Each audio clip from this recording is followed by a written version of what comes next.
حضرت لال شہباز قلندر رحمۃ اللہ علیہ سرکار تشریف لے جا رہے تھے تو ایک ریچھ کو نچانے والا نظر آیا۔ پوچھا تم کون ہو؟ تو بولا قلندر۔ اس دور میں ریچھ نچانے والے کو بھی قلندر کہتے تھے۔ آپ رحمۃ اللہ علیہ اختیار مختص کرا دیے۔ یہ بات اس ریچھ والے کو پسند نہیں آئی۔ کہنے لگا آپ کون ہیں؟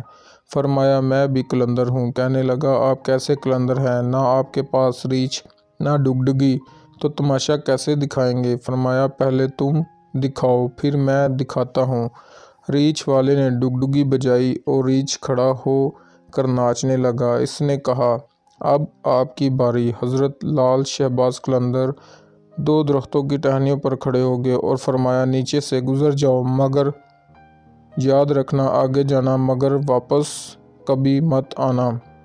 جیسے ہی وہ نیچے سے گزرا ماحول ہی بدل گیا۔ نہ وہ سورج کی گرمی نہ گرد و غبار، جہاں تک نظر دیکھے خوبصورت پہاڑ، سبز وادیاں، نہ موسم گرم نہ ٹھنڈا۔ ابھی اسی سوچ میں ہی تھا کہ دیکھا ایک عظیم لشکر سپاہیوں کا گھوڑوں پر سوار تیزی سے اس کی طرف بڑھ رہا ہے۔ وہ گھبرا گیا کہ آج تو جان گئی۔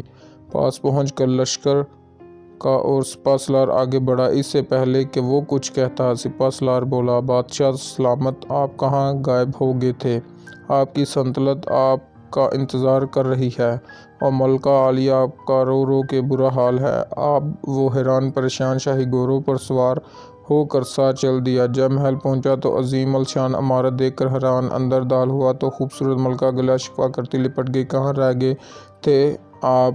سب بھول کر نہا دھو کے شاہی پوشاک پہن کر تخت پر بیٹھ گیا۔ سالوں گزر گئے، بچے ہوئے، پھر شہزادے بڑے ہو گئے، بڑھاپا آ گیا، جسم سے جان، منہ سے ذائقہ چلا گیا۔ ایک دن اپنی سلطنت میں دریا کے کنارے بیٹھے خیال آیا کہ آخر ہوا کیا تھا۔ اسی جستجو میں وہیں پہنچا جہاں پر لشکر تھا تو دیکھا وہ درخت اب بھی موجود ہیں۔ سوچا چلو دیکھتے ہیں کیا، اور درخت کے بیچ سے گزرا۔ ماحول بدل گیا۔ وہی وقت وہی مقام، سامنے اس کا ریچھ اور ڈگڈگی پڑی ہے، وہی گرمی وہی گرد و غبار۔